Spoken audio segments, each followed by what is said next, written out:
Welcome to the Midwest Mayhem Podcast with your hosts Tyler and Lockie. This is where small town stories, wild headlines, and real conversations come together. We also shine a light on first responders, veterans, and on mental health. Hey everybody, welcome back to the Midwest Mayhem Podcast. I'm so glad to be back with you guys. I am your host, Tyler, and unfortunately, Lockie could not be here with us today. She is watching her granddaughter and spending some quality time with her, so she won't be with us in this episode, but I am sitting here with Dale Whitener. We're honored to have Dale with us. He is from the United States Army. He's a veteran, Deputy Chief for St. Genevieve County Fire Protection District, which is kind of new and kind of recent. He's an EMS Captain with St. Genevieve County Ambulance District, and he's a husband, a father, and someone who has dedicated his life to serving others in their most critical moments. From his early days as a specialist in the Combat Engineer Company to rising through the ranks, if I can talk today, of multiple fire departments and emergency service agencies, Dale's journey is one of commitment, resilience, and heart. So I'm so glad to be sitting here with him. I watched this guy's TikToks for quite a few months in the past, 6 months or so. And I'm so glad to have him sitting here with me. If you haven't checked him out, he is on TikTok, and he does some great videos. If you like to make some mixed drinks, this guy knows how to do it. So go make sure you give him a follow on TikTok.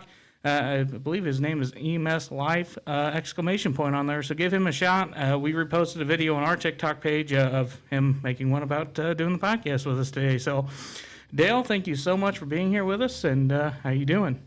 I'm doing good. Thank you for having me. You are welcome. We are so glad to have you here. I do want to give out a little bit of a trigger warning today and let everybody know this is going to be a little bit of another heartbreaking episode following up Sheila Struckmeyer's from last week. Dale has some tragedy in his life he is willing to talk to us about, and how he's continued on with his job and how everything has followed through. So, Dale, without further ado, are you nervous at all? No. I think making the TikToks. I kind of get over that. So good deal. Well, yeah. Most people are kind of shy. I think you're the first one to tell us that you're not. So, but I'm really glad to have you here. When you sent us a message, I felt very honored.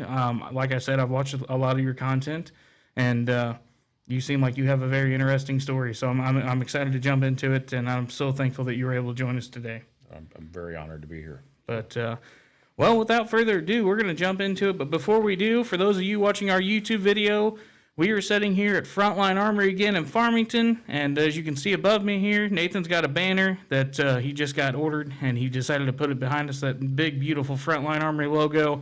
They are a Voices of Valor Legacy sponsor. We cannot thank these guys enough for everything that they do for us here on Voices of Valor and Midwest Mayhem Podcast. Another sponsor of ours, Checkpoint Coffee and Canteen, as you can see up here in the corner. These guys are great. Adam and Christy over there at Checkpoint, they're just fantastic to work with, and we cannot thank them all enough for their support.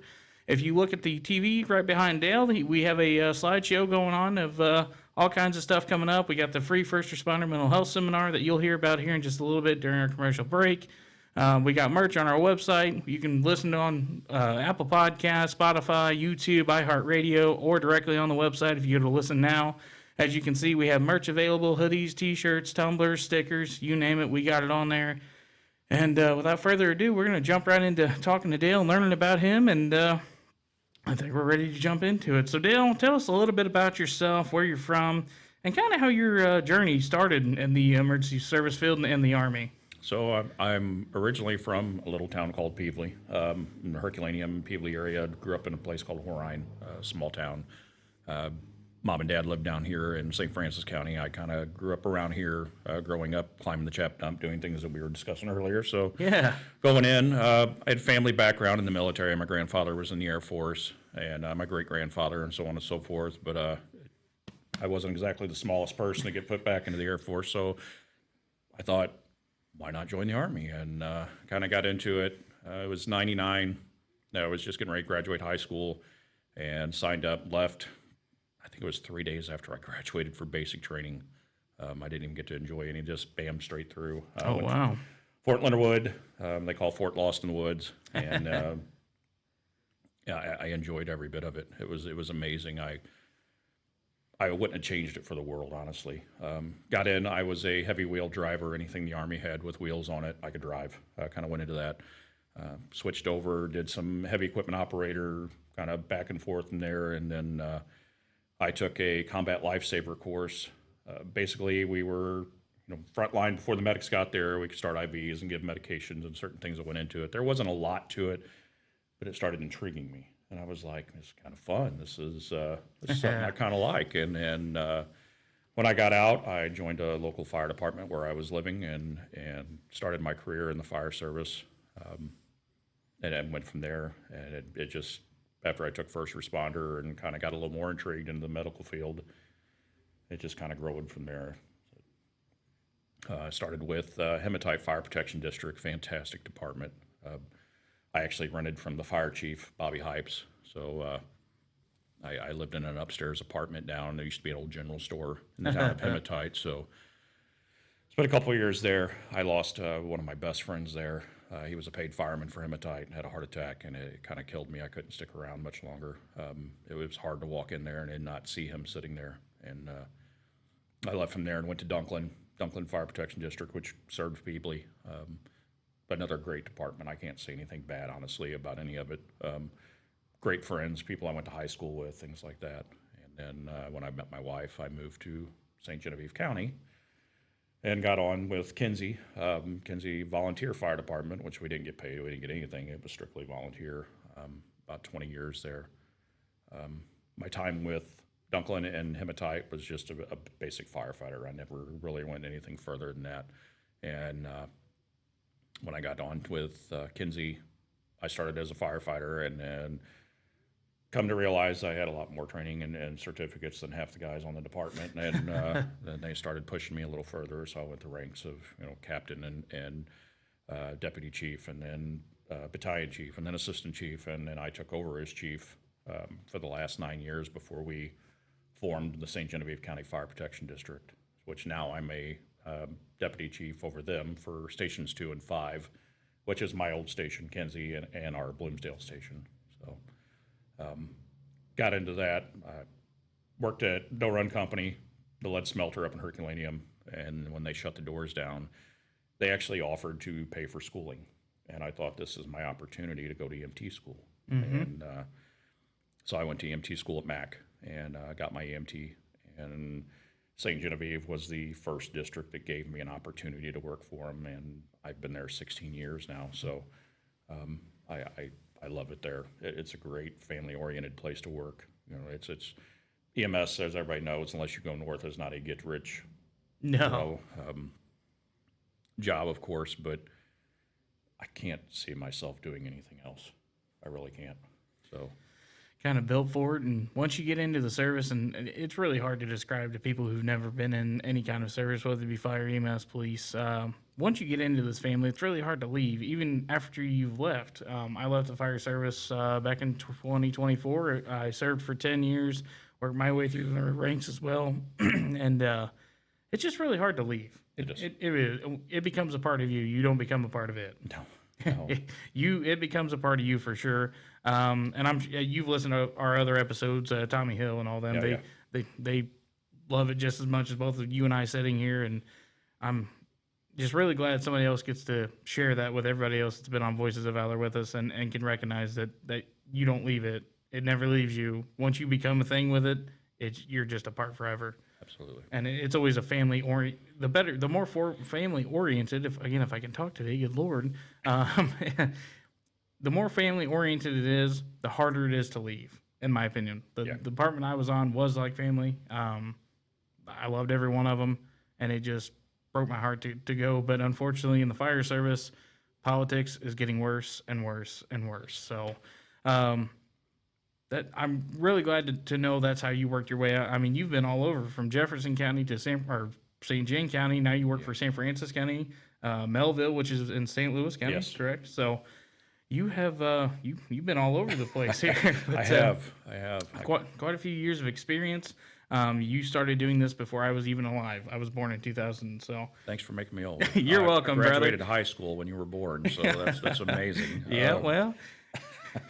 It's good to know you got some experience, though, huh? Yes. But, I mean, it's a good thing to have all the experience that you have, because you've seen the fire service go from just brotherhood and camaraderie to what it is today. Not that stuff still isn't there, but a lot of things have changed in 20 years, I'm sure. It has. Definitely has. You can't do half of the things. You can't strap somebody to a backboard anymore and dump the tanker on them like you used to be able to do. But so I do want to talk a little bit more about your experience in the Army and what actually caught your drive in that. So you served in the Army and completed the Combat Lifesaver course. What exactly was it about that experience that sparked your interest in the EMS and fire service? Was it the adrenaline, or was it that fight or flight, that adrenaline that kind of kicks in? Like, you're sitting there thinking, man, if we ever go to combat, I'm going to be carrying this bag with me. And it's not much, of course, but it was something. And I thought, one of my battle buddies go down, one of my best friends go down, I'm there. I get to do this. I get to start it. And it just got that adrenaline really flowing. And I was like, I kind of want to do more. I kind of want to. At the time, I was kind of dumbfounded. I didn't know that, the military had fire service and ambulances and things like that. So I never got into it with that. I was attached with the 220th Engineering Company out of Festus, the National Guard up there, and I loved it. They were great. I actually miss a lot of the guys I was around, and girls, of course, that were in there. So, but yeah, I kind of went in from that, and once I got into the volunteer fire service, even with Hematite and Dunklin, it was volunteer as well. We had paid guys, but it was fun. It was. I did my first responder at Valley Ambulance at like 2001, and the ones that did my first responder, I don't even know if they're around anymore, and that really intrigued me.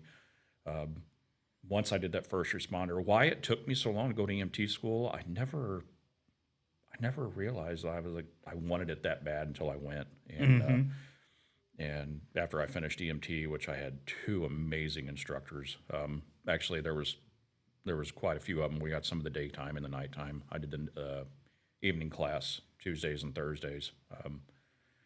And Dan King and Steve Pounds were my instructors, my main instructors. And then Sandy Elick, that just retired here recently from St. Francis County Ambulance, so I hope she's enjoying that. She come in and taught some too, and there was a couple others. But after I got out of that and I got into it, and I was like, this is what I want. The fireside's fun, and I enjoy the fireside. Now in my leadership role, I don't really get to go in and play much anymore, and I haven't for the 9 years of being chief. But EMS, I do. I still get to be first on. I get to touch that patient. I get to do things, and I probably do a lot more than most EMTs should do. But I've been with my partners for 15 years plus that trust me and they know, and I don't know. I always sit there and go, God, should I have done something else in my life? Should I have done this? Or I don't think I could. I just don't think I could. I dispatched for a while. I dispatched for Jeffco, and I dispatched for St. Francis County, and I loved it. But I'm not a desk person. I can't. I understand that one completely. I can't sit and stare at a computer for 12 hours before I go fucking nuts. But they still have some amazing people that work at both of them. Jeffco, I don't know many of them anymore, but of course St. Francis I do. Working, the ambulance over here at St. Francis and St. Genevieve, and they dispatch for us, and the fire service as well. So, and I love calling in there and aggravating them and giving them crap, and we do it over the radio with each other. So. That's always a mutual. That is one thing I love about all the agencies. No matter who you're with, somebody's always giving somebody trouble. Oh, yes. Whether it be EMS and fire, or fire giving dispatch shit, or police giving dispatch shit, and right now we're actually in a red. I don't know if we're technically in red flag or not, but I think we were. We were. We were. I know I've seen all my dispatcher friends post on Facebook, please don't burn, please don't burn. And you see all of the firemen like, oh, I'm going to go light a fire today. It's like, oh, great. But just the camaraderie in this line of work is just unimaginable. You, like Sandy's retirement party, I seen on Facebook. Yes. And it looked like all St. Francis County Ambulance District was there. But it's just everybody's friendly, especially around this area, because everybody knows everybody. Absolutely. So it's just a great thing to have. Now, you have served with Hematite, you've been with Dunklin, you've served with St. John County Ambulance District, now the Deputy Chief of St. John County Fire Protection District. You've wore a lot of hats, man. I have. I have quite a few of them hanging in my garage, actually, still. So, I can imagine. I know your little bar set up on TikTok. Yeah. I do like that. That is, we'll give you that one. That's pretty neat. But I mean, you rose through the ranks pretty quickly from the sounds of it. So captain, deputy chief, assistant chief, and then fire chief. What lessons did each step teach you about leadership? Because I worked my way from lieutenant to captain, and those were just two small steps. I can't imagine going from lieutenant to captain to chief to deputy chief and so on above. So what lessons did that teach you to help you become a better leader to get to that final role? It taught me to have the respect of my men and women underneath me, or you're not going to make it far. If you don't have the respect and the trust of your people that you're leading, you're not going to make it in the service. And it took me a little bit of that, because when I first got that red helmet, I was a hard ass and I was a jackass, and I wanted things done a certain way and going into it. And I thought, man, this is a volunteer service. These people can tell me to kick rocks at any time, but they don't. And it turned me big time. And I thought, no, I started there. I started as that volunteer, as that probie, as everything else, and worked my way, and it changed me big time. I started trusting my people a lot more, because at the time I was like, no, I'm going to do it myself. I want it done right. Yep. I wanted this, I want that. And honestly, now, even running 2 stations, I poke my head in the door, say hi, how is everything? I'll text the BCs, anything you guys need, what's going on. Of course, my phone's always on. People call me all the time, asking me questions and things that they need, or supplies that I got to contact chief with, and so on and so forth. But I don't have to babysit them anymore. And it's the same with my EMS crew. I couldn't ask for a better family that I don't have to worry about. Even when I'm gone on vacation or I was out with surgical leave, things got done. And it's the same way in the fire service. But it taught me to respect my men and women that were underneath me a lot more than I did. I took some of them for granted at first when I first got in that leadership role, and it definitely changed me. Well, and kudos to you, man, because I know a lot of chiefs out there that don't have that still to this day do not have that outlook. Yeah. A lot of them have the outlook of you're going to respect me no matter what. You're going to obey every order that I give you, which not that they shouldn't, but there's in the volley world, as you know, there's a line. Oh yeah. There's a line of being friends, and there's a line of getting serious and doing the job. I myself, when I was a captain, struggled with that line because I I had that same outlook. These people can tell me to kick rocks, turn their shit in, and be completely done at any given time. So you always have to find that real fine line of being too friendly and then being too serious. And it's a real hard thing to balance, in my opinion. It is. But you just learn to kind of go with the flow, and as you said, give them trust. Let them prove themselves, and let them show, hey, we can do this. We don't need you to babysit us. We don't need you to be there up our rear ends all the time, hounding us. But now there are a couple stragglers there are a few that still need that. My son is following in my footsteps in the fire service, and there's days that I want to break my foot off in his ass and go from there. But yeah, that's he's one of my junior firefighters, or one of our junior firefighters for the county now. And gone into it, and social media is the devil. And yes. He can't stay off of it, and he posts stupid shit all the time. And so do these other probationary juniors that I have. And if you watch my TikTok, you know why I drink. This is so,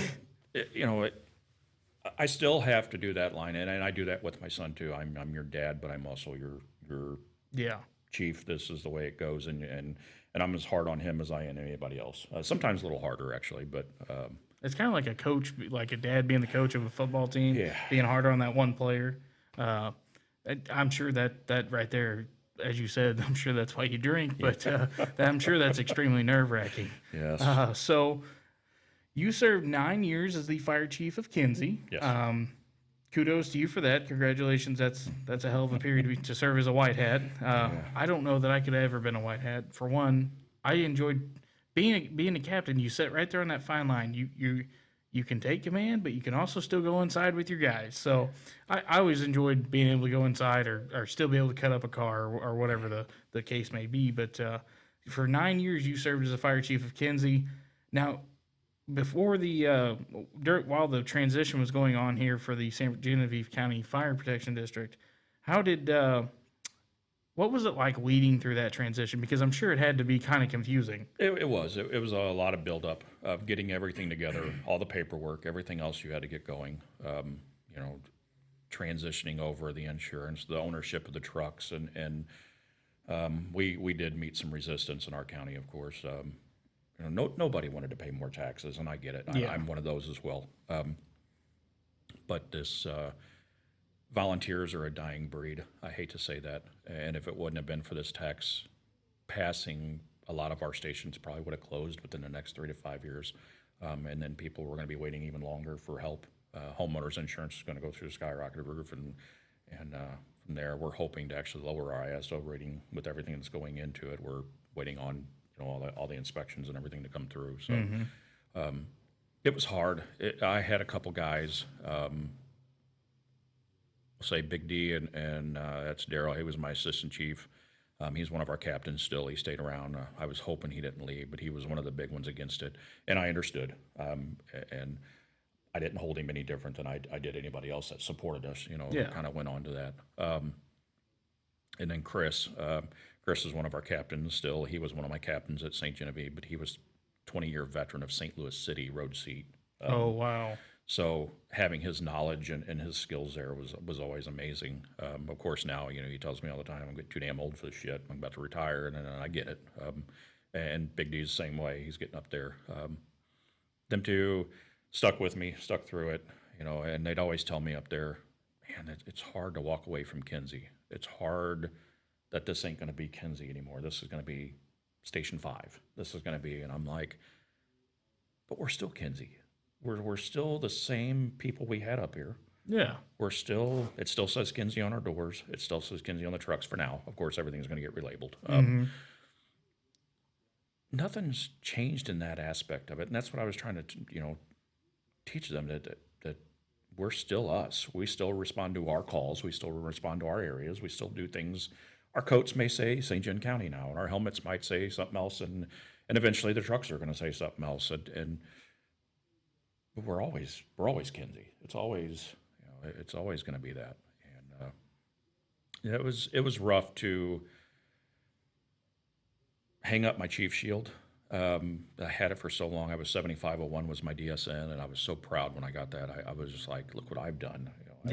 I was a little, pardon my language, fuckhead in school, and I was I was a kid that got in trouble and did stupid crap, and now to go back to say I did this. I was fire chief. I always looked up to Bobby Hypes at Hematite when he was my fire chief, and his dad, Big Bob, and he was assistant chief, and I always thought, man, that's what I want to do. One day I want to work my way up to that, and I did it. And Bob Reeves, the old fire chief of Goose Creek that passed away from cancer, God, he was like a dad to me. And I always said, I want to be a chief like you, Bob. You could be a pain in the butt, but he got trucks and he got gear and he got everything, and he knew how to play the system. And he actually mentored me into some of it. I wasn't as good a grant writer.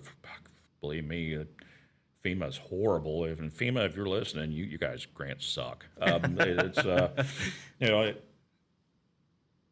That's kind of how it was. When we became the fire district, we've met a lot of resistance, not from the outside. I'm saying internal. A lot of the chiefs that didn't want to turn things over and didn't want to do things. I was gonna say I couldn't imagine being at the department that I was with for 10 years.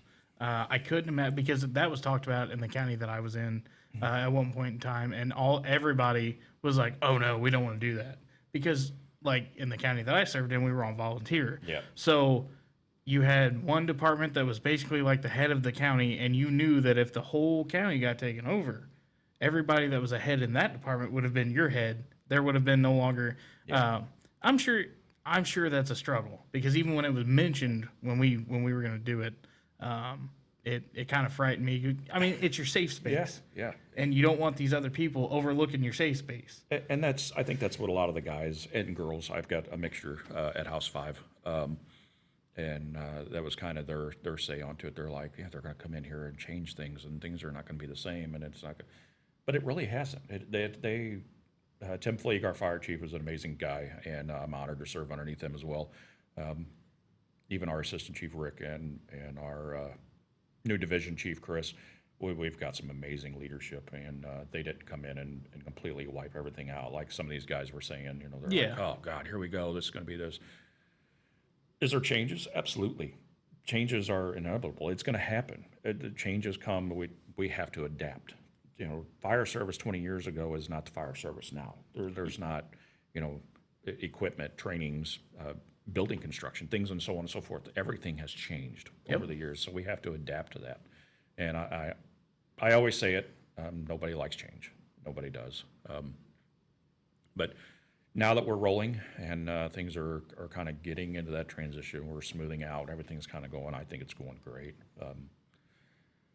I still miss the old Kinsey days and everything else, but like we were talking before we started, I wouldn't have been able to keep the doors open for another 3 years. That's operating off a budget of $25,000 for 6 trucks and 12 personnel when one set of turnout gear is $5,000. Yeah. You can't do it. Air packs $7,000 to $10,000, and a truck's nowadays a truck's $600,000 plus. And that's a base model. Yeah, depending on what you're wanting. And so I couldn't do it.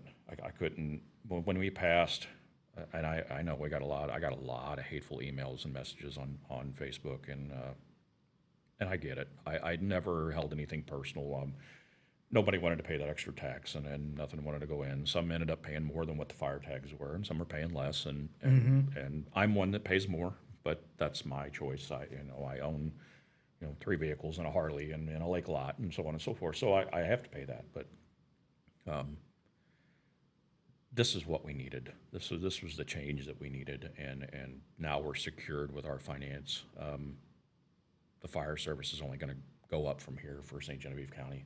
That's fantastic, man. And kudos to you on getting that passed, because a lot of districts don't get passed. Normally was this the first try for it? Very first try. That is awesome. I was scared shitless. I thought, here we go. This is going to fail, and I'm going to have to try to struggle another year. Back to my budget, $25,000 didn't go far. No. Especially when my insurance was $14,000 to $15,000 a year. So there's half my budget gone. You didn't have a building payment, did you? No.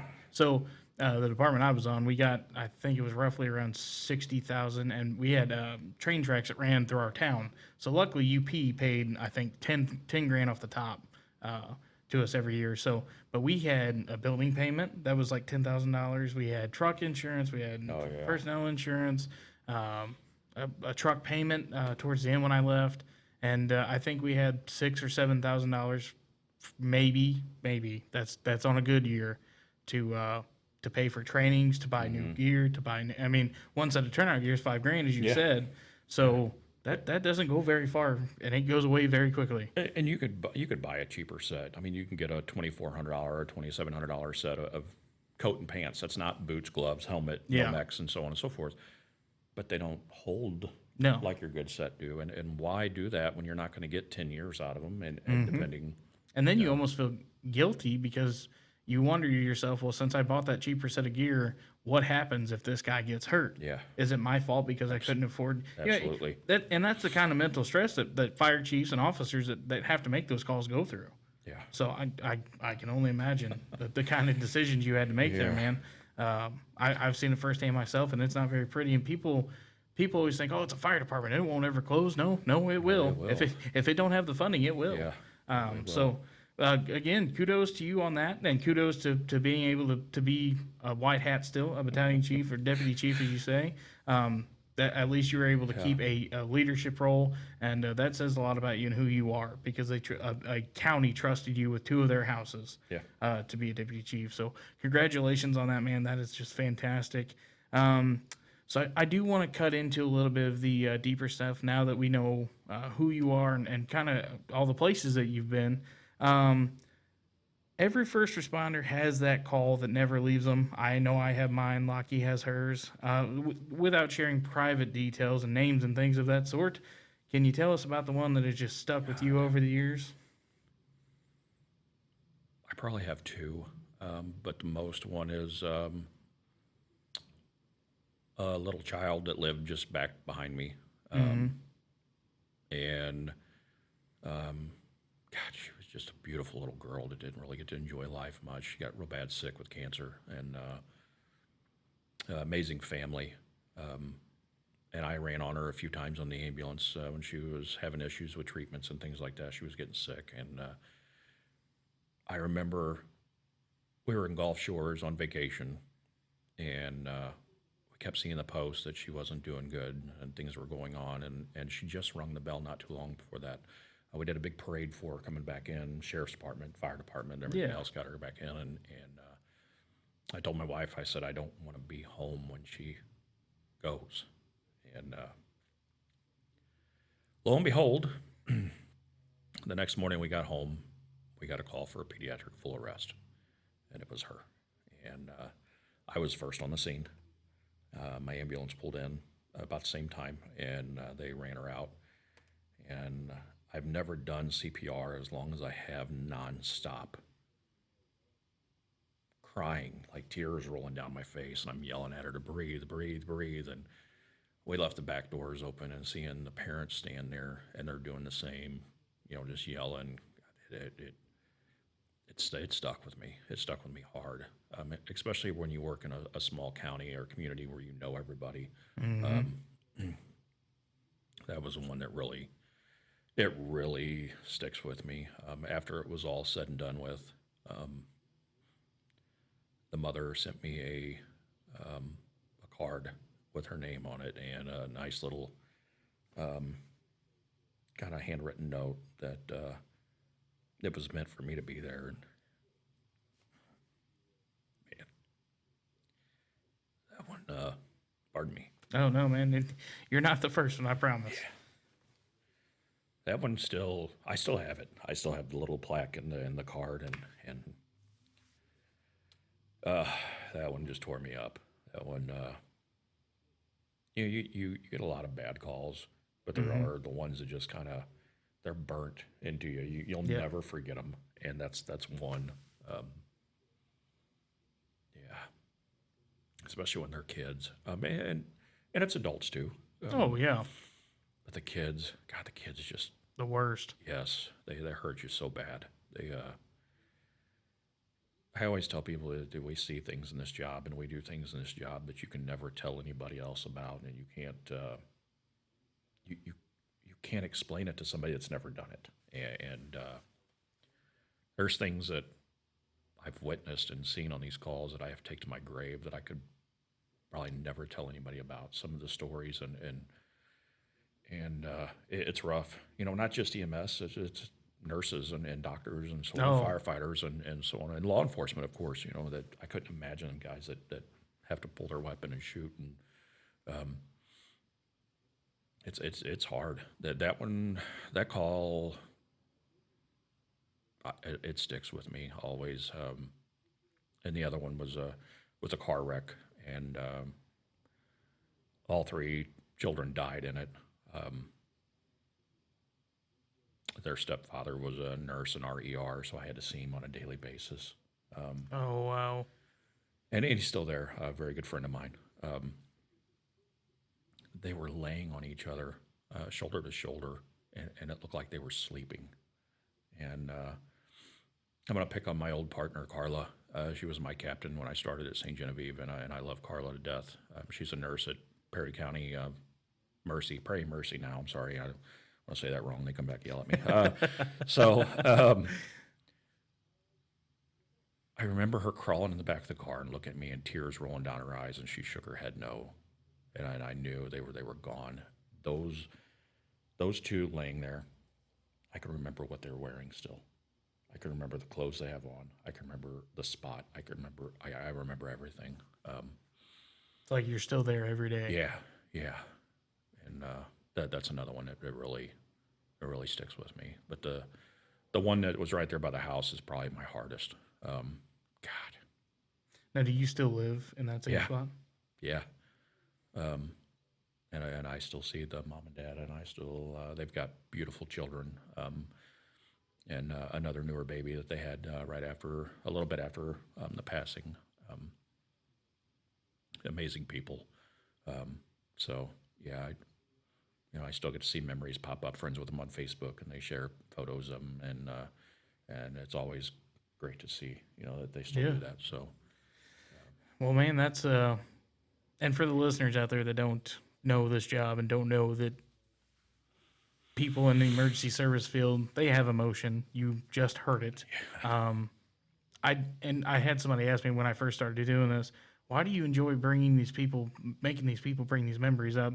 So I don't enjoy bringing these up, but I knew we had to do something for you guys to be able to talk about. It helps to talk about it. Because I don't enjoy bringing up repressed memories, but I know when I got to talk about mine with people, a platform, which is how Voices of Valor was created, because first responders don't have a safe place to talk anymore. They don't have, well, they never really had it to begin with, should I say, but they don't have the platform that they are deserving of, I guess you could say, and that's what inspired Voices of Valor. For those of you who didn't know, you've listened to our episode, you've heard Lockie and I talk about the call that kind of sticks with me, and Lockie was there on it, and you guys just deserve somewhere safe to talk about it, and this is probably the best way to do it for the public to help understand how it works. So for those of you who don't know what he just sat here and said, and the stories he told us, just know those didn't come from an easy place to talk about, but Dale had the courage to come and sit and talk with us about it today. So now there are bad calls, and those really do stick with you, but there's also calls that just brighten your day and just make you think, man, I am so glad I was meant to be here. Do you have one of those? Yeah, I've got a couple. Yeah, it's always the elderly, especially the little old ladies, and I'm not picking on you. I love you guys. And when they're always so thankful for you to take that 5 minutes out of going to the hospital, or 10 minutes, or even longer. Of course, in our county, sometimes we have 35, 40-minute transports to sit and talk with them and listen to them, because they're lonely and everything else. And that's one of my pluses out of the job. I get to do that, and especially when I get the hugs from them and everything else. So that's I always get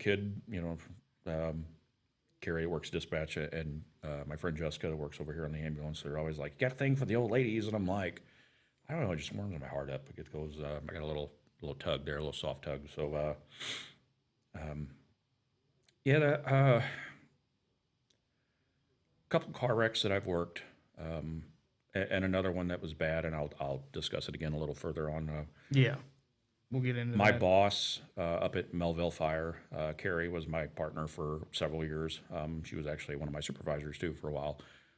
We had a car wreck out on the highway, and I remember it was her and I and Daytona Brown, old friend of mine that was a paramedic with us. And this little girl was thrown into the median, and she kept looking at us, asking if we were angels. And man, that right there told me I was supposed to be there, and she recovered. She did great. Got her up to Children's Hospital and everything, and just to see her smile and talk, and she knew she was safe. That was a great call. One of the ones that I was happy I was there. That's fantastic, man. Yeah. That's very. You just gave me goosebumps sitting here listening to that. Yeah. So, how do you mentally prepare yourself to keep responding with difficult calls that stack up? Because I mean, you've been doing this for 26 years now. I mean, you've had your fair share of the misery and the good outlooks. What keeps you just pushing forward? Alcohol, lots and lots of alcohol. No, I'm kidding. I'm kidding. All right, you see my TikToks. So, it's being there to help people that need it. That's what keeps me going. Knowing that I may be the last person they get to talk to, or I may be just that person that changed their outlook on life just for 10 minutes of their time. That's my drive. I enjoy it. I mean, we all get disgruntled going, I hate my fucking job. I hate this. But deep down, I always sit here and I'm just like, I like getting up in the morning. I mean, I don't like getting up in the morning, but I like getting up and going to my work. And I have fantastic partners I work with, and on all sides of it, between St. John, St. Francis, and Melville. Amazing people everywhere. So, that's kind of what keeps me going, keeps my drive going. The saying in EMS is we see people on their best days and we see people on their worst days. And I hope that even when it is their worst days, that I can make that little bit of change of just being nice to them and talking with them and holding grandma's hand that's scared in the back of the ambulance and things like that. That's what drives me to keep going. That's the thing I enjoy doing. So. What? I mean, I couldn't put that any better myself. Just that little bit of difference will keep you pushing miles. Oh, I mean, it's amazing. People always ask, like, a volunteer firefighter, why do you do it for free? That's stupid. The amount of times I've heard that. Being a volunteer fireman, that's just dumb. Why would you do it for free? Well, if I don't do it, who else is going to do it? Who else is going to do it? That is the thing. And I've heard that many, many years. You're retarded. Yeah. You're running into a burning building for free. Yep. Yeah, I am. I'm an adrenaline junkie. Yeah. I not that I ever wish anybody to lose their house, but a house fire goes into it, and man, the feeling you get. It's kind of like the same on an ambulance. You hear, the confirmed entrapment or rollover or a cardiac arrest and things like that. It's that fight or flight, that adrenaline, that pins and needles that goes through you, and you're just like, oh man, oh man, oh man, oh man. But it drives you. It keeps you going. The best way I can describe it, and honestly, if you were not that I'm encouraging drug addicts by any means, but like, this is how I can imagine being high would feel. But on the safe side of being high, without having to do drugs and things like that, it just gives you the sound. And even when I play our intro to the show here, just hearing those tones, even though I'm no longer in it, man, it just gets you going. It's like, absolutely. The longs. It was always the best when it was just consistent tones, one right after the other, because you knew it was going to be a rocker. You knew it was going to be a first alarm. But I get it, man. Just that little bit just that little taste of it just keeps you going and pushes you miles. So now I want to talk a little bit about your family and your balance, because from the sounds of it doesn't sound like you get to see your wife a whole lot. Sounds like you're a busy man. Hell, just talking to you, trying to get you scheduled here on the show was something. But I'm really glad that you're here. You've balanced military service, fire leadership, EMS work, EMS leadership, dispatch, family life. How do you manage all of those responsibilities with you working as much as you do, plus still being active with the fire department and living with your family and your wife and kids?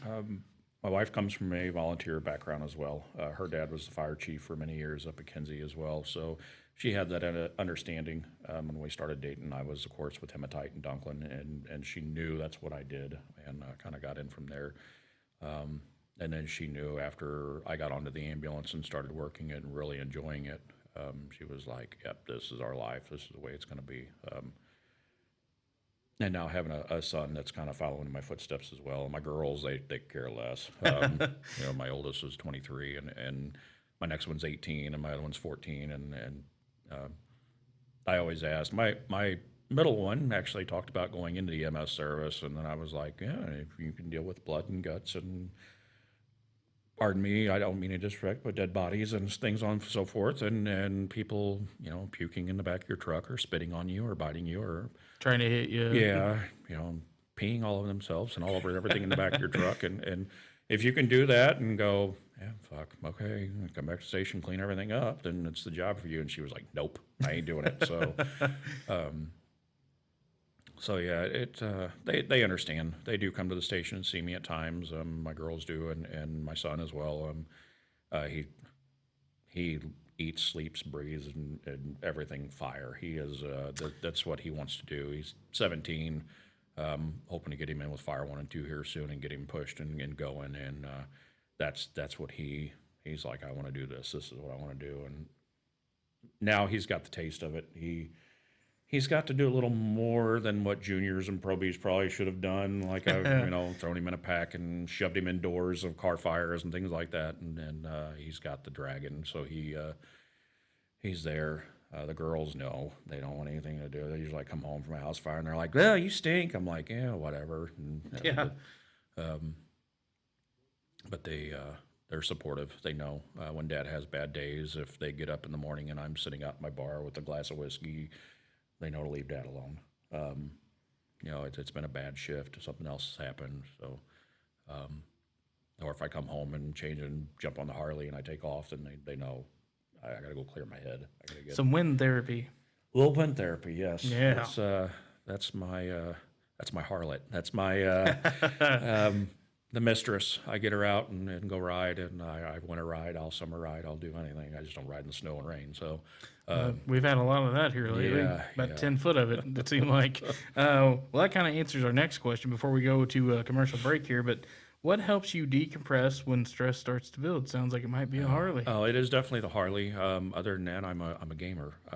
Really? Yes, I'm a Fortnite junkie. A Fortnite junkie. Wow, you don't hear that out of a guy your age much. 44-year-old kid that plays Fortnite. That's what I do. And I play duos and trios and squads with my kids all through the house. We all got headsets and we play and scream and yell and do everything. And I got some people at work that play and yeah, that's kind of my wind down. Get on there and better terms and shoot the shit out of other people and then enjoy it and go on. And then other than that, I'm a huge Resident Evil junkie. That's a good game. I cannot wait for 9 to come out because I'm really counting down the days. So that's my other. I'll sit and just play for hours and hours, and it just kind of soothes you. Yeah. I do that too, and if I'm not working on stuff for the podcast, my wife's like, "You're always busy doing something." Well, because I have my own little room. I have a 70-inch TV. Are you an Xbox or PlayStation person? PlayStation 5. Oh man, I don't know if I can be friends with you. I'm an Xbox person, but I've got my own little office. And I've got my TV, and I'll sit in there in my recliner and play a game, or I'll sit here and edit stuff. And she's like, "You don't ever spend any time with me," and okay, you're right. Maybe I should ease off a little bit here, but I love her to death. She's great to me. But and it's good to know that you have a couple different ways to relieve. Obviously, some people will look at as if alcohol is the devil. I don't. Matter of fact, I drank last night a little bit just to take the edge off. Matter of fact, you made a TikTok talking about the podcast today. But it's good to know that people just have a couple different ways to decompress. Whether it be, I'm not encouraging alcohol by any means, but there's nothing wrong with a drink or two instead of 20. Yeah, absolutely. Then I think that's where there's a fine line where people may cross the line with it a little bit. But gaming, Harley, riding, I like the racetrack. I work up at I-55, so that's kind of my stress reliever. But it's always good to have those things. But I think we're going to take a commercial break and hear a word from our great sponsors, Frontline Armory, Checkpoint Coffee and Canteen. Cannot thank those guys enough for everything they do for Midwest Mayhem and Voices of Valor here. Again, we're sitting here at Frontline Armory, as you can see. Nathan and Craig, great people, letting us come over and sit and talk with our guest and record here so my poor wife can have the house back to herself. But we're going to hear a word from our sponsors. You'll hear a little bit of a commercial about the free mental health seminar coming up in just about a month. Dale, if you haven't heard about that, it's going on at West County Middle School. All counties are encouraged to come visit and listen to Kevin Kapler, Valerie Beeson, if I can talk. And you guys will hear more about that in the commercial. But we're going to hear a great word from our sponsors, and we cannot thank them enough for everything they do. We'll be right back after these messages.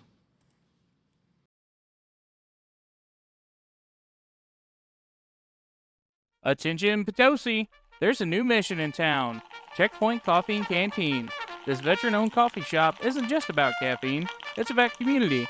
From rich espressos to hearty meals, every order fuels a story, yours, ours, and the heroes we honor every day. Step inside and you'll find more than just a cup of coffee. You'll find a place where veterans, first responders, and locals come together shoulder to shoulder. So whether you're starting your morning patrol, catching up with friends, or needing that midday refuel, Checkpoint Coffee and Canteen has you covered. Located at 205 East High Street in Potosi, Checkpoint Coffee and Canteen, where service never sleeps and every cup counts. Hey guys, Tyler here, Midwest Mayhem Podcast. And I want to take a second today and talk about how every call leaves a mark. Some we talk about and some we carry quietly. Being a first responder isn't just a job, it's a calling. And for those of us who've served, we know the weight that comes with it. I've been in the first responder service myself. I've seen calls that stick with you, the moments you don't always talk about, and the toll that this job can take long after the sirens stop. That's why Leadwood Fire Protection District is proud to host a free first responder mental health seminar created for those who serve, police, fire, EMS, and dispatch. This seminar is about more than education. It's about reminding every responder that strength isn't silence and no one should carry the weight of this job alone. You should join us on March 28, 2026 from 11 a.m. to 3 p.m. at West County Middle School in Leadwood. We'll hear from featured keynote speakers Valerie Beeson and Kevin Kapler, including a live Q&A panel after Kevin speaks, along with on-site resources, vendors, food trucks, and giveaways. This event is completely free and open to all first responders. Lockie and I from Midwest Mayhem will be live on location, and Midwest Mayhem will have a booth set up where you can sign up for Voices of Valor, connect with us, and grab plenty of trinkets and giveaways throughout the day. If you ever felt the pressure, the stress, or the unseen side of this work, this day is for you. For more information, you can visit our website, www.midwestmayhempodcast.com. You can email Leadwood Fire at leadwoodfireprotectiondistrict@gmail.com, or you can visit our Facebook page or Leadwood Fire Protection District's Facebook page for more information, because taking care of others starts with taking care of ourselves. Hey guys, Tyler here, Midwest Mayhem Podcast. If you're looking for a trusted local firearms dealer with real knowledge and real service, check out Frontline Armory, a veteran-owned and operated business located right here in Farmington, Missouri. Frontline Armory offers a wide selection of firearms, suppressors, ammunition, holsters, optics, tactical gear, and quality firearm accessories, all with a strong focus on education, safety, and responsible ownership. Whether you're a first-time buyer, an experienced owner, or someone interested in learning more about suppression and the process involved, their knowledgeable team takes the time to answer questions and walk you through your operation. No pressure, no gimmicks. You can find Frontline Armory at 201 West Karsh Boulevard, Unit B in Farmington, or give them a call at 573-463-6262. You can also learn more by visiting them at thefrontlinearmory.com or follow Frontline Armory on Facebook to stay up to date on inventory and announcements. And when you stop in, go see my friends Nathan and Craig and tell them Midwest Mayhem sent you. The Frontline Armory, veteran-owned, community-focused, and proud to serve Southeast Missouri. Hey everybody, we are back from our commercial break. You just heard a word from our awesome sponsors, Checkpoint Coffee and Canteen, Frontline Armory over here in Farmington. Cannot thank those guys enough. Adam and Christy over at Checkpoint Coffee and Canteen. They are absolutely great. Cannot thank them enough for sponsoring the podcast and everything that they do. The awesome coffee that they provide. If you haven't been over there, Dale, check it out. Over there in Potosi, great food. They have a fire burger and a police burger, and it's got like a donut in it. It's fantastic. Talking my language now. Yeah, so. exactly. You have to go over and check them out.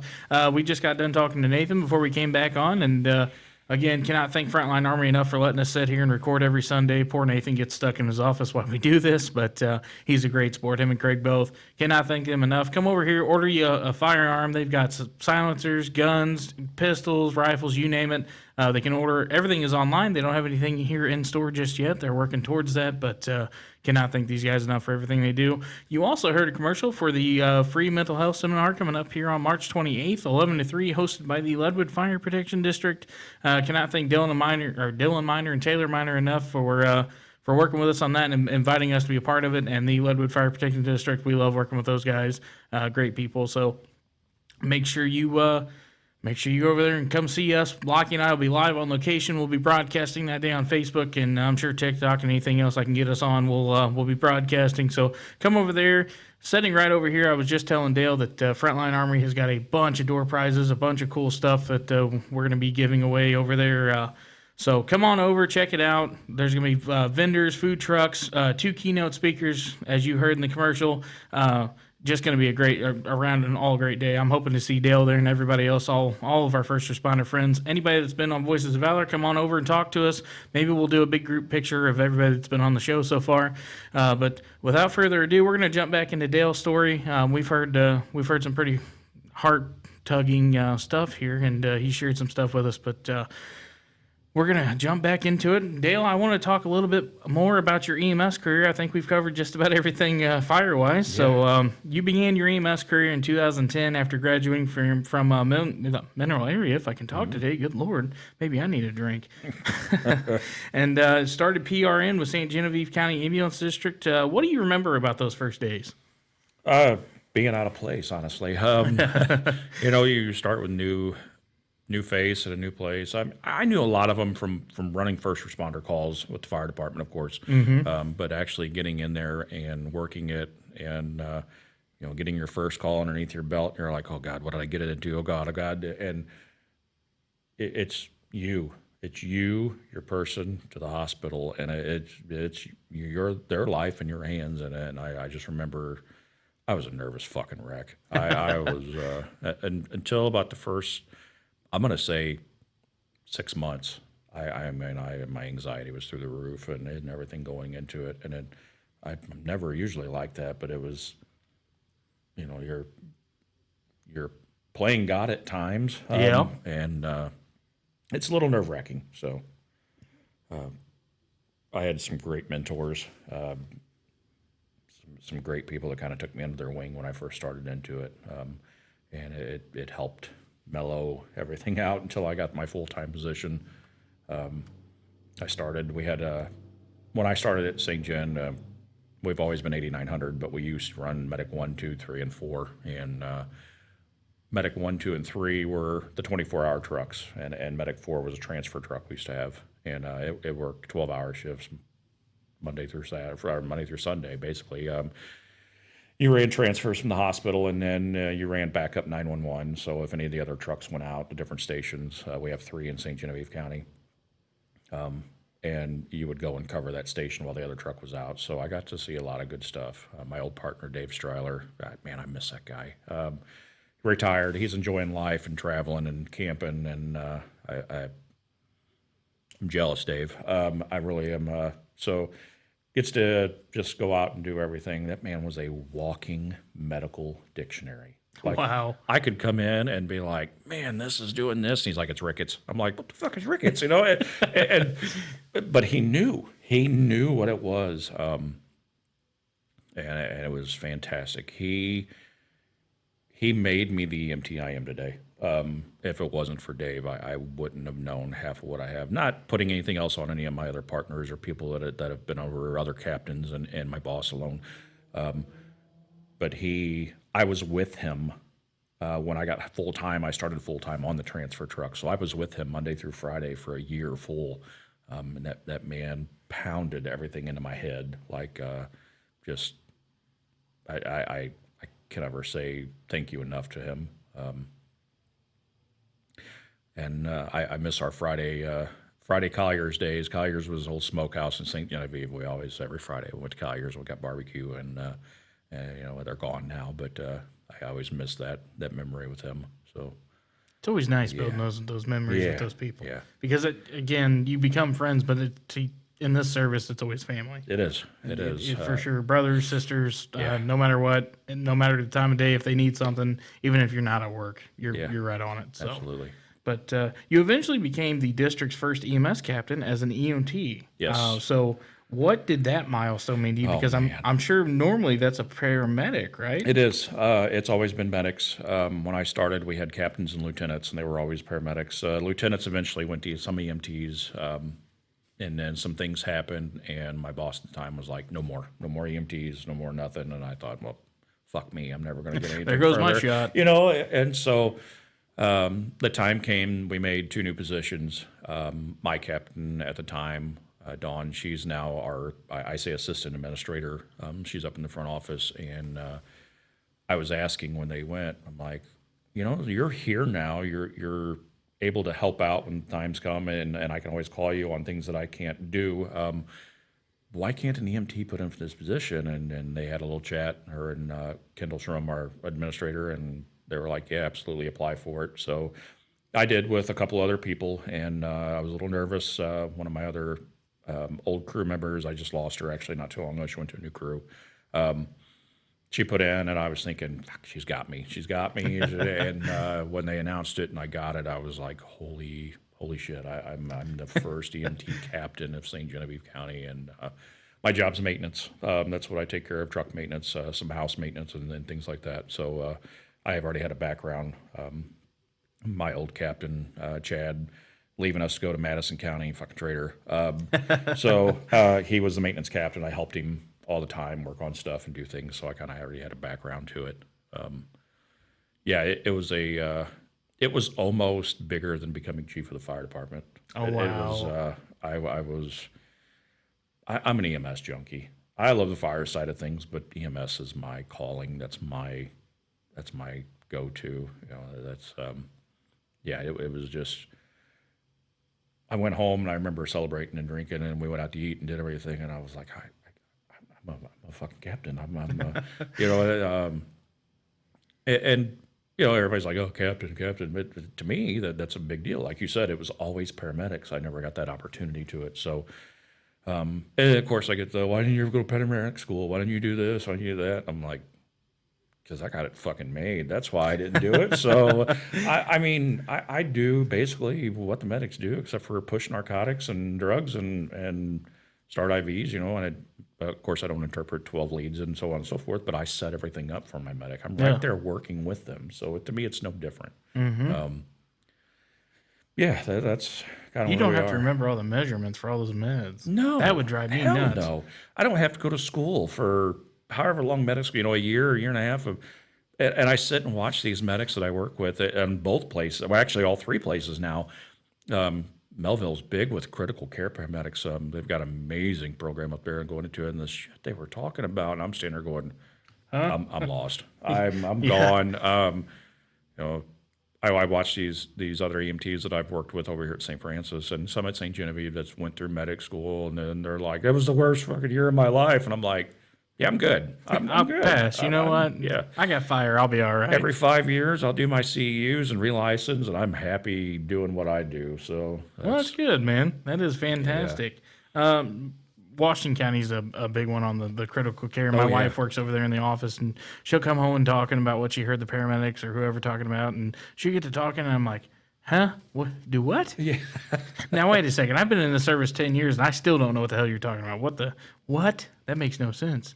But that's good, man. I'm really glad that you have found a safe space. And it's funny when you say house maintenance, because I think of that house out there off of 32 going towards St. Gen, and it's a literal house. Yeah. So 2 of our stations are like that, House 2 and House 3. But now, if you've been out there, we are building a brand new Station 3. That's the one right next door to it. Looks like a big garage, 4 bays going into it. Actually, we should be in it within the next couple of weeks. Sweet. Well, hopefully you get to work out of that one. That's the one out there off 32? Off 32, yeah. That's our House 3. It's got a helipad, 4 bays, living quarters, things like that. That's a pretty good spot for a helipad. Yeah, absolutely. We work 4896s, so modified 4896, but it's nice to have somewhere to relax on our downtime and go into it. So I'm sure, man. That's great. You've worked at multiple agencies and still serve PRN today. At this point, I don't even know how you keep track of where all you've worked. You've had you wore many hats, man. I have. I'd be proud of that for sure. But you still work as PRN today. What keeps you passionate about EMS after all of these years? Because I know there's got to be just that one taste of something that keeps you going. It's when you get your good calls, when you get that code back and you get to watch them come out of the hospital, or you fly that bad accident and you meet up with them later on, or you work that overdose that you got them back and they come back in and thank you for it. And that's what keeps me going. Well, that's great, man. How many have you ever delivered a baby? 2. 2 babies. 2 babies. We got 2 babies on this one. I know over at Washco, they I think they get a challenge coin for every baby that they deliver. Yeah. So we get a pat on the back and congratulations. That's what you get. So that is. I had nothing against the females, and I love my babies, and I've got a grandbaby on the way. That is the nastiest thing in the world in the back of an ambulance. I am telling you, I've cleaned up a lot of blood and guts, but a childbirth is...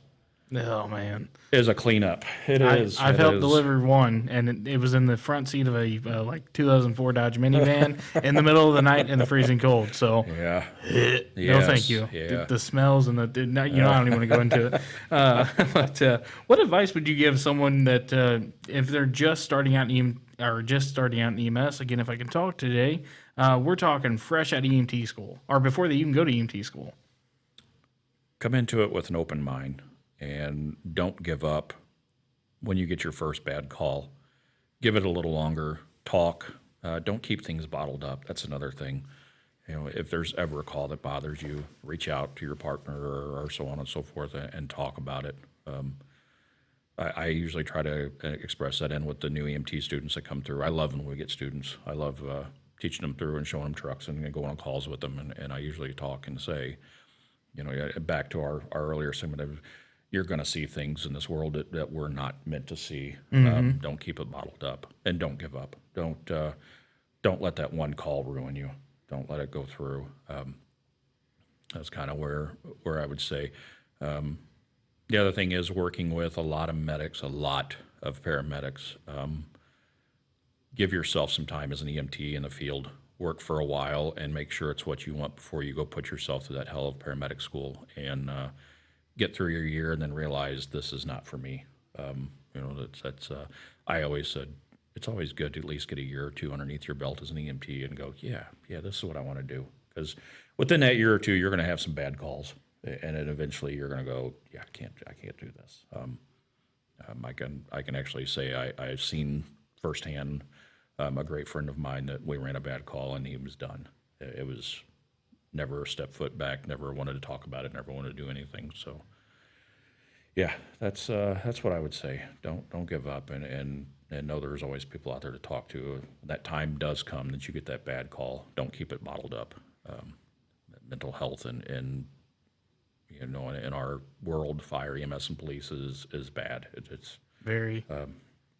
Even dispatchers. I mean, for sure. I've sat in that chair many years myself, and I have the utmost respect for a lot of our dispatchers. So, that's what I would say. Well, I couldn't have said that any better myself, and I know a lot of our guests would definitely agree with you that have been on Voices of Valor. Dale, again, for those of you just joining in and catching the end of this episode, Dale is guest number 12. If I can talk today, I'm going to have to go home and have a drink, apparently. So Dale is guest number 12, and Lockie's not here, so I'll say it for her. But Dale, you are now our 12th resource here on Voices of Valor. I'm sure if at any point anybody ever needed to talk, I'm sure you'd be happy to help them out. God, yeah. I'm always willing to open up and talk. And if you watch my TikToks, I've got a whole bar. You can come to my house and we'll sit and have a drink, and you can let everything out. And I'm always open. I huge open door policy. Love wiener dogs. I got wiener dogs. Come over and play with my dogs. That's absolutely. Great. So Dale is guest number 12 and resource number 12 here on Voices of Valor. And as soon as I get to updating the website with many people that I have not put on the wall of Valor, Dale will be joining us there on our website. You can see him and his story and listen to his episode. But I do want to get into a little bit of some loss and trauma and your mental health here. So you've experienced some unimaginable personal loss while still serving your community. How did that moment change you as both a responder and a person? It about broke me. That was about my ending point. It's been 9 years now, I think. I got a phone call that my son was involved. I have two sons from previous marriage. Both were involved in a motor vehicle accident. One was flown and the other one didn't make it. And he was 12 years old. I was at House 2 in Bloomsdale. I remember we just came back from the city. I was working with Brick Short as my captain. I miss that old bastard too. He's retired, lucky ass. So we were cleaning up. Rick was out in the truck writing the report. I remember the day to the T. And I went inside, and my phone kept ringing. And if you know me, I don't answer unknown numbers. If I don't have you in my phone, unless you send me a message saying, text me, hey, I got your number, blah, blah, blah, yeah, I'm going to send you a voicemail. And then I'll call you back. But it's just a habit of mine. But I finally answered it, and it was my ex-father-in-law, and he said, please don't hang up on me. I want to let you know that the boys were involved in a wreck. And my oldest was flown, and my youngest didn't make it. And I remember saying, didn't make it? And he was like, yeah, he didn't make it.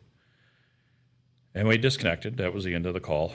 And it happened on 21 highway in Reynolds County,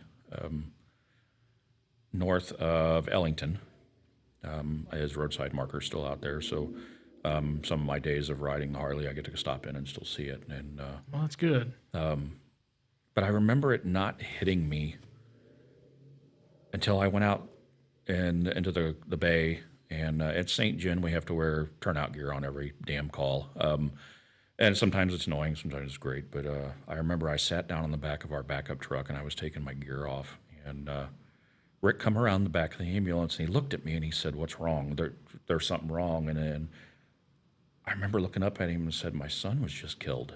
And I lost it. I think it finally set in. Yeah. So he was quick on the phone, called my administrator. Kendall showed up, and Rick Drury, that lived next door to House 2, still lives there. Old retired pediatric nurse, worked for Children's for years. he worked for us PRN at the time, and he come over and took the rest of my shift, and they sent me home. And my fire family was waiting for me, and my mom and my dad and my wife and my other kids. And I remember we sat outside. God, we sat outside till probably 3 a.m. And we drank beer and told stories and talked about him. And I wasn't always there for him. I didn't get to see my boys a lot, and I regret every minute of it. At the time, he was just actually at my house not long before this happened. And not to get in on the funeral and everything else, because that's personal business of mine. It wasn't a great service, I'll tell you that. So I took some time off. My boss told me he didn't care how much time I needed, that I could take whatever I wanted off, and it was covered. And I was very grateful for Kendall for that. Another reason I've stuck at St. John for 16 years, because it definitely is not pay or anything like that. I mean, don't get me wrong, I don't make bad, but I have an administrator that cares. And a lot of people, are bosses are assholes and bosses are this, but he was been there. He called me, he texted me, checked in on me, did things like that. How many administrators go out of their way to do that? Exactly, not very many. And our assistant administrator, Dawn, the day of my son's funeral, her whole crew came in and covered my crew for them to come to my funeral, for my son. Yeah. And that was the world. So I'm ever in debt to her for doing that, and the crew members at that time. So took some time away. We went on a little mini vacation, kind of a deal. We had a camping trip planned before this even happened, and we went ahead and went. And we were in Arkansas, Crater Diamond State Park. We were camping, and we went to Hot Springs one day, I remember. And we were walking down through the main street. It's kind of like a little mini Branson kind of a deal. And I remember walking back to my truck, and I grabbed my pistol and sat it on the center console, and had a lot of stupid thoughts.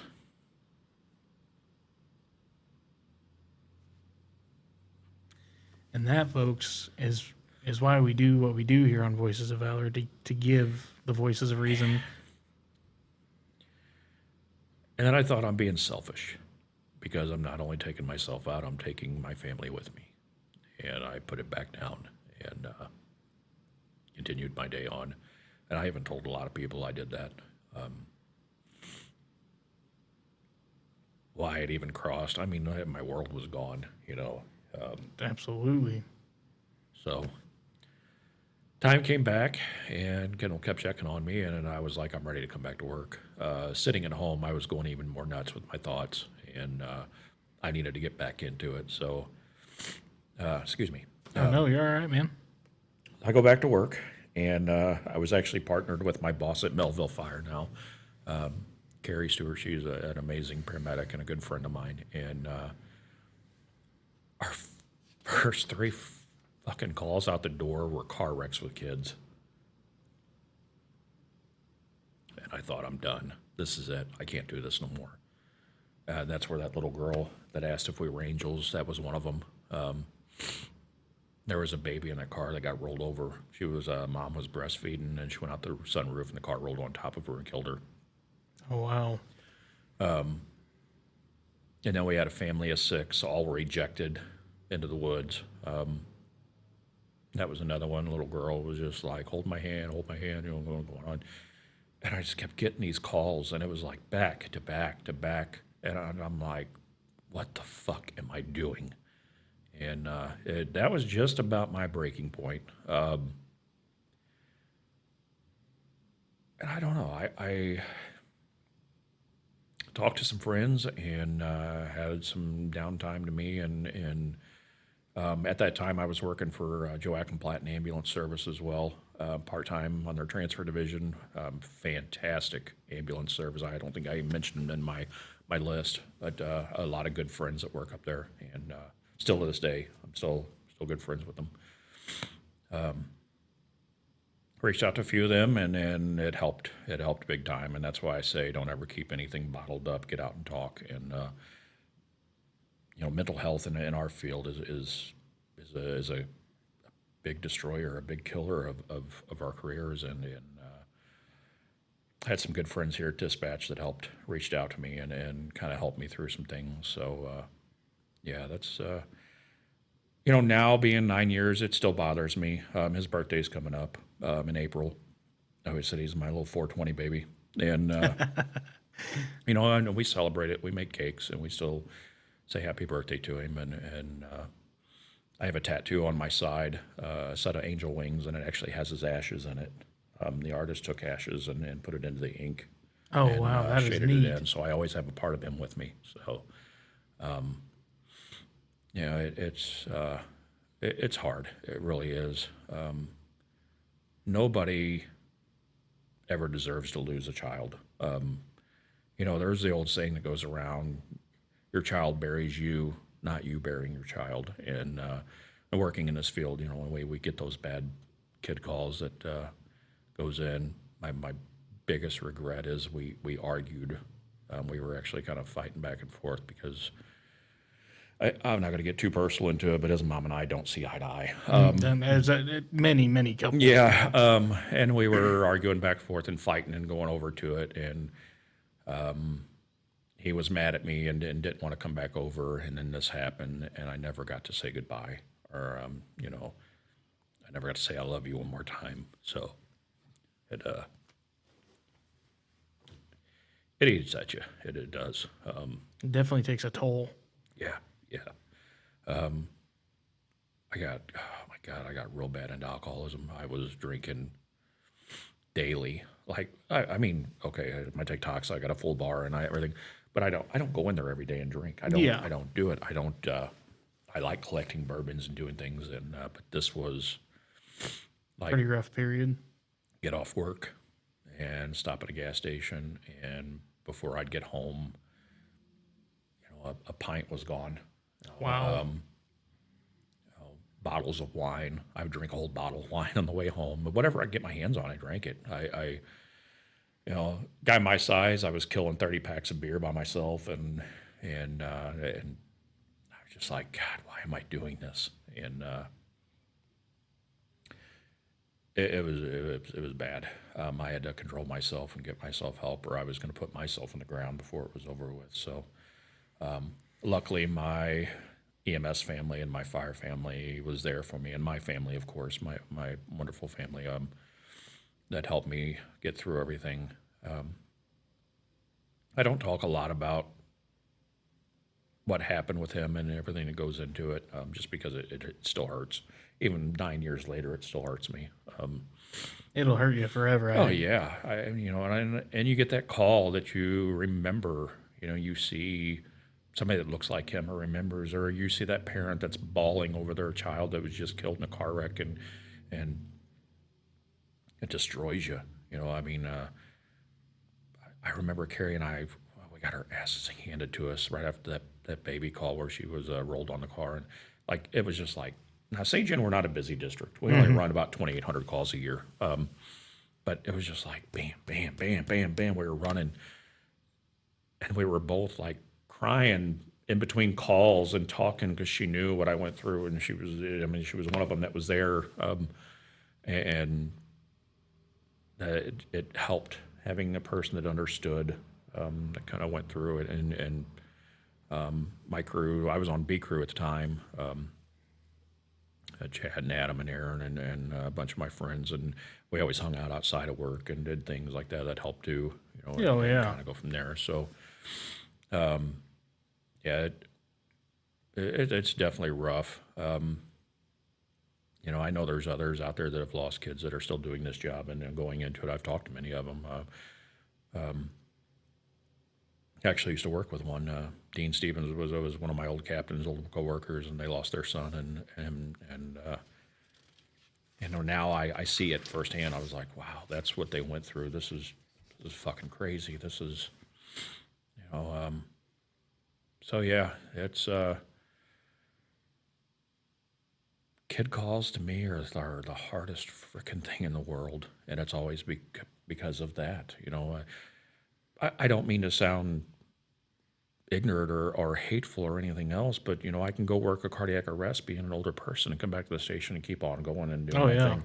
And when it comes to the kid calls, especially the bad ones, when I come back and I go to my bunk room and I'm like, leave me the fuck alone. I don't want to talk to nobody. I don't want to do anything. And usually puts me in a pretty foul mood after that. So, yeah. But I suck it up and say, I have to. This is my job. I gotta be strong. I don't lose it on the scene. I did, of course, on the story I told earlier. I lost it on that scene. I bawled like a fucking baby, doing compressions on her, and then watching that, and then having the parents sit there at the back door watching you try to save their kid. It killed me.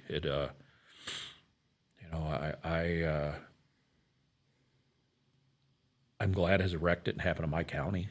I'm glad, that it scares me having girls and my son to drive, because my son can't drive for fucking shit. So it always scares me to pull up on one of these wrecks and it's going to be one of them. It goes into it. Yeah, because even if you're not at work on the ambulance, I mean, you grab the truck and go with fire. I mean, yeah. So I can't imagine. It's always that fear. But yeah, that's pretty much the story onto it. I've got his ashes. They are in my living room. He's up next to my big old dog. What we called him Stoop. The kids, when he was little, the old lab had him. They called him Snoop Dogg, and had him cremated. So I got that. They're not together, so don't think that. Those listed, they're in separate urns. But I still catch myself sitting there talking to him. Nothing wrong with that, man. No. Nothing wrong with that at all. So yeah, it's hard. It about broke me, but I keep going. You're keeping his memory alive, though. That's the one thing you got to remember. You're keeping him alive. You go visit him, and he's right there. Or you visit his memorial, and he's right there in your living room anytime you want to talk. So yeah, it's great to have, and I still talk to of course his brother, being my oldest son. We still talk from time to time. Going in, it really tore him up too. He kind of locked himself up and didn't talk to me much, and understandable. I don't hold it against him. My girls. It really tore them apart too. I still have pictures of all of them out in front of the house, and I remember they're all covered in mud and playing. I don't even remember what they got into, but some of my favorite pictures to keep and go. So, yeah, it's rough. It like I said, it just about ended my career, and I can imagine, man. Luckily, having the people around that I did, and people to talk to like this is great, getting it out, and it helps me to get through it, and that's what's kept me going. Great friends. That's been there for me anytime I've ever needed them. That's definitely a plus to have, especially in our line of work. So absolutely. So what do you think the hardest part about working in emergency services is today? The hardest part would probably be keeping up with the ongoing changes in the medical field. The new drugs, the new equipment, the constant training, the needing of, you have to learn this and you have to learn it now and you have to get it on, and they throw it on the truck and you're ready to go. That's probably some of the hardest. It's just the adapting to the ever-changing world of EMS and the medical field. Even the fire side, it's changed. It goes in. So yeah, that's. If you could change one thing about the emergency service culture to better support first responders, what would it be? Oh, man. I don't really know. I don't, maybe a better mental health system for everyone. That would be probably the number one onto it. But when you were going with the question, saying, "What can you change in EMS to make it better?" I'm like, "Fucking pay." But that's. I think that's everybody. Yeah, the mental health. There's not much out there for us. I know there's the PASS and it's PAS, an 800 number you can call, and they help and kind of talk. And I've used them. I actually used them when I was going through my issues with my son, and they help. They go into it. But yeah, there's not much out there for us, and this alone, this is why I reached out to you. This was fantastic, listening to your episodes and going, yeah, that's to talk about it and get it out there and know that people aren't alone. Exactly. There's not, because you do. I thought that at the end of it, the world just shattered around me. I'm alone. Nobody else has gone through this with me, but there was a lot of people out there like that. So. I truly hope your stories that you've shared today with the loss of your son, along with our last epepisode last week, Sheila Struckmeyer, she lost a child of her own due to suicide. So maybe at some point you and her can link together and maybe have a discussion. She's resource number 11, you're resource number 12. Mental health is a big thing, and that's why Lockie and I do this. We take a Sunday normally every weekend, or we take a break every once in a while, but that's why we wanted to create this platform, why we wanted to create Voices of Valor, so everybody around our area has somewhere to come and talk, whether you're from St. John, St. Francis, Washington, Franklin, Jefferson, or the next 30 counties over. I got a guy coming from Fort Leonard Wood who's going to drive down here and do an episode with us. So that's amazing. But you guys, I can't thank you enough for coming and being brave enough to share your story publicly for others to listen, and I truly hope your story helps somebody. I truly do. So what advice would you give to someone thinking about joining fire or EMS, just having the thought about it?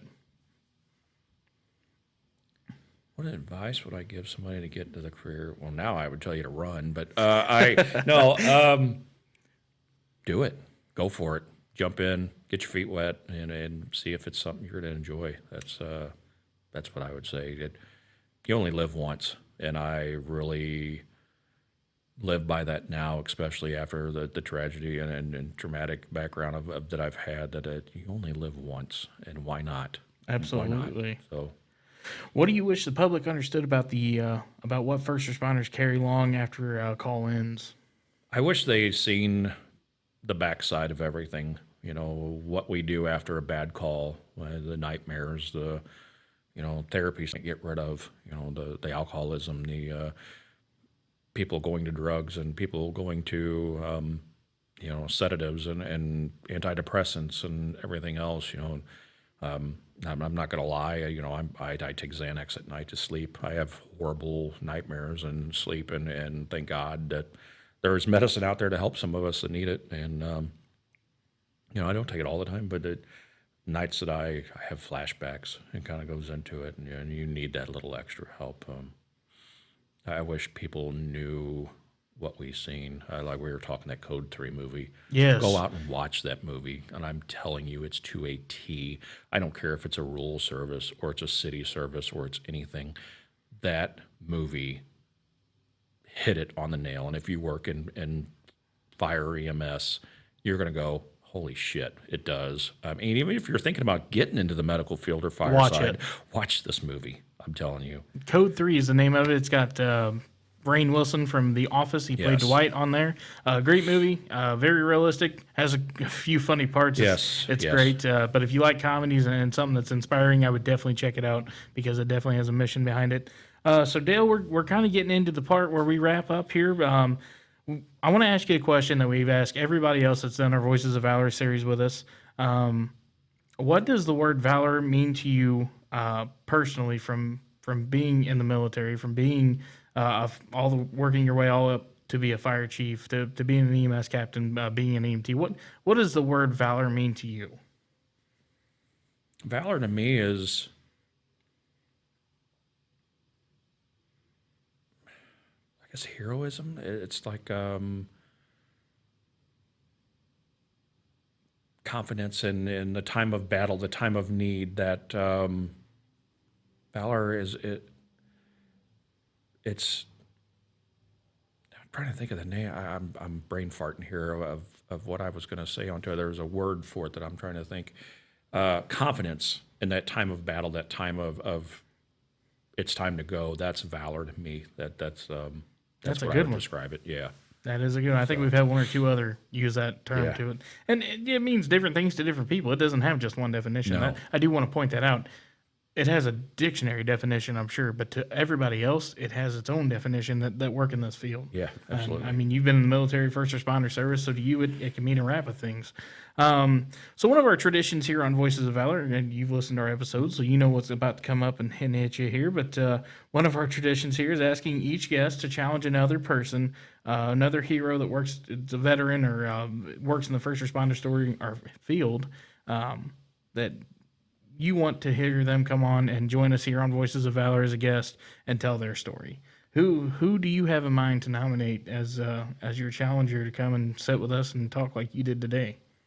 That would probably be one of my best friends in the whole world that I miss working with her at dispatch, probably Carrie Gerchenschlager. She's got an amazing life story and the struggle of mental health, actually, that goes into it. And after you hear her talk and tell, and she opened up to me once we were working together and doing everything, and I was just like, holy shit. Yeah, that's who I would nominate to challenge to come on to here and tell her story. I've got quite a few of them that would do, but that one, that's my sister from another mister. I love her to death. That is one of my best friends, and yeah, she would be. You talked about being a tearjerker and listening to the stories and sitting crying, and after you listen to her story, you're just like, wow, this is amazing. So yeah, that would be the one. I'm actually I'll message her here in a bit and be like, I challenge you. Make sure you get on there and listen and see if she steps up to the plate. So comes out this Friday at midnight. So Dale, we're gonna have a little bit of fun here. We're going to do a rapid fire round, and if you've listened to our other episodes, you know what's coming your way. But there's just something goofy, about 10 questions I can ask you as quickly as I can if I can talk today, to kind of hear just some quick, short answers about what you enjoy in life. And are you ready? Yeah, let's do All it. right, let's do it. So, coffee or energy drink before a shift? Oh, coffee. You're a coffee I'm a drinker. coffee drinker. Favorite station meal, fire or EMS, either or? Oh, grilling steaks. Oh, man, I already like you already. Favorite music to listen to before a shift? Oh, I'm classic rock. I knew it. Yep. You just look like a Yep. classic rock guy. Fire or EMS, which adrenaline rush is stronger? EMS. I can definitely see that one. One piece of gear you never want to run a call without, that can also be for fire or EMS. Oh, the Lucas device. Oh, dude, those things are so Yes. After having it now and the years of having to do hands-on CPR, like, I never want to do it again. Yes. cool. I can only imagine, Yes. man. Favorite way to spend your day off? Gaming, spending time with my family. That's Perfect. Hidden talent people don't know about you? I can make mixed drinks better than Tom Cruise on Cocktail. So That's a good movie. If you haven't checked out Dale's TikTok, I will say this again, EMS Life, ! You can find Dale there. We did repost one of his videos. If you go to our page and check out our repost, he was talking about joining us here on the podcast and had some good things to say, so we reposted it. But make sure you check him out. I enjoy watching his videos. I've tried a couple of his drinks, and they were fantastic. So let's see here. If you weren't in emergency services, what career would you want to try? oh God. Probably would have went into the train service, working for like UP or something. That would have been a cool thing. Yeah. I drive a train. What do you drive? Yeah. Yeah. One word that describes your crew. Now this can be a two-parter if you want it to be, because fire and EMS, you can have your funny one and you can have your serious one. My crew at the ambulance district, one word to describe, amazing. They're a fantastic crew. I couldn't ask for a better. I did lose two of them to the recent crew shakeups we did, which really sucked. But I knew it had to come, and it was coming. But the two new ones I got are fantastic and fit right in. Fireside, chaotic. That's a good one. Yeah, I love them all to death. But some of them really push my fucking buttons and get me going. But I wouldn't trade them either for the world. So. Well, that's good. That's Yeah. awesome. What's the first thing you do after a long shift? And I bet you I know your answer. I come home and play Fortnite. That's what I Okay. do. Most people are like, "Ooh, I take my boots off." No, I come home and I sit down in front of my TV, and everybody's usually in bed still. I let my dogs out, but I turn on my PlayStation and I'm not psychotic or nothing. I just start shooting people. It goes on. So it's a video game. That's what you do. You get on there and till all the sweats start waking up and start playing. Then I get pissed off because you can't get past like 40th or whatever. And I'm like, fuck this game. And then I'm done. So Yeah, there we go. yeah, that's what I do usually. Unless it's a bad shift, and I come home, of course, and pour me a little something strong and Make a TikTok. go from there. So Are we going to expect some more TikTok videos here soon? absolutely. Oh, I can't wait. Trying to get my blood pressure. Hell, getting old. Get my blood pressure on order, and I'm sure it's a lot of the alcohol had it in there.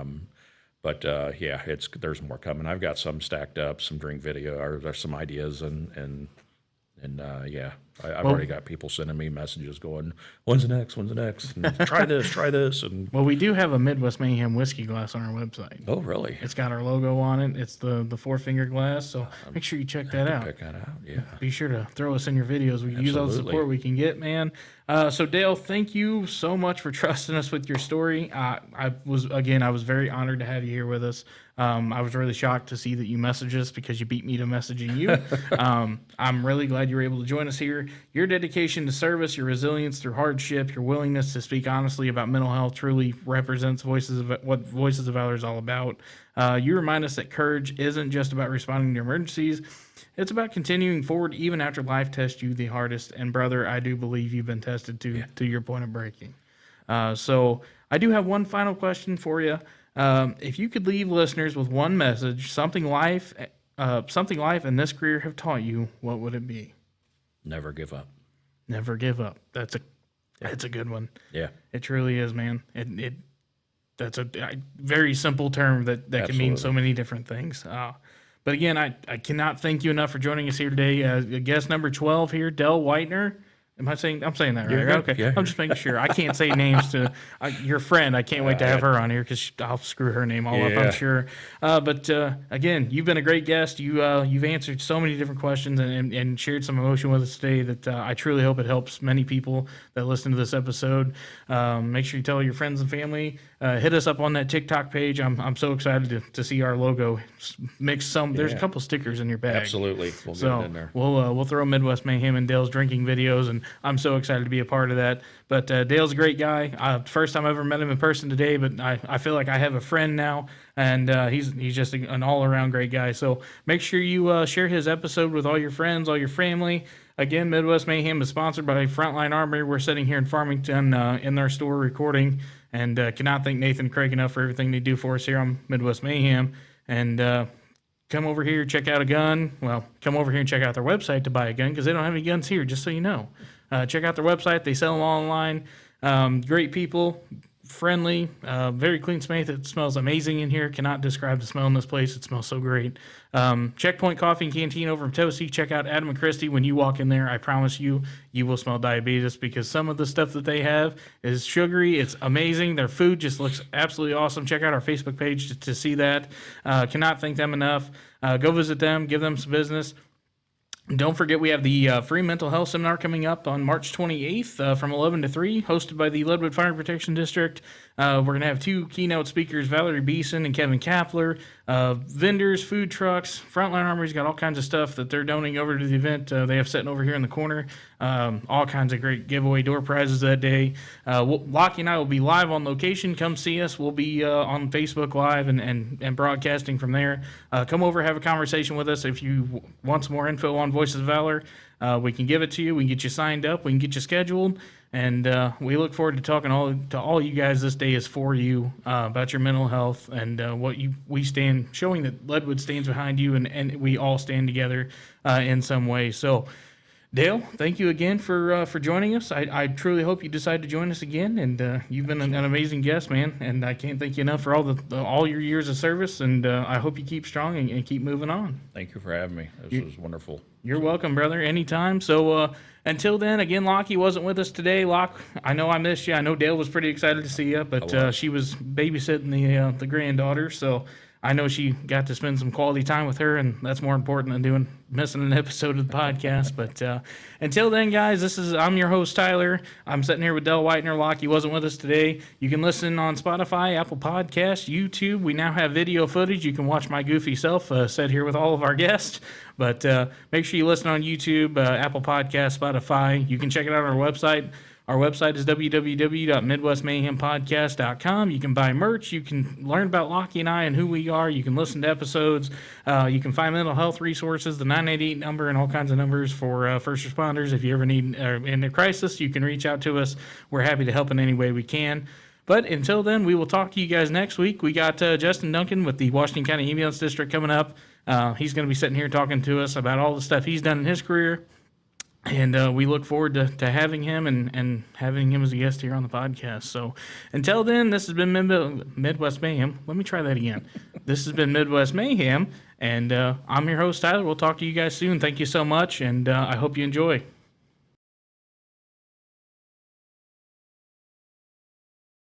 Thank you for listening to the Midwest Mayhem podcast. You can find us on socials, Facebook, TikTok, and X. You can listen to the podcast on Spotify, Apple Podcasts, YouTube, iHeartRadio, or directly on our website at www.midwestmayhempodcast.com. On our website, you can find merchandise for sale, including t-shirts, hoodies, tumblers, stickers, and more. All merchandise sales go directly back into supporting this mission and helping support first responders. You can also find mental health resources, learn more about your hosts, and explore everything Midwest Mayhem has to offer. Thank you all for listening to the Midwest Mayhem podcast, where we turn courage into conversation.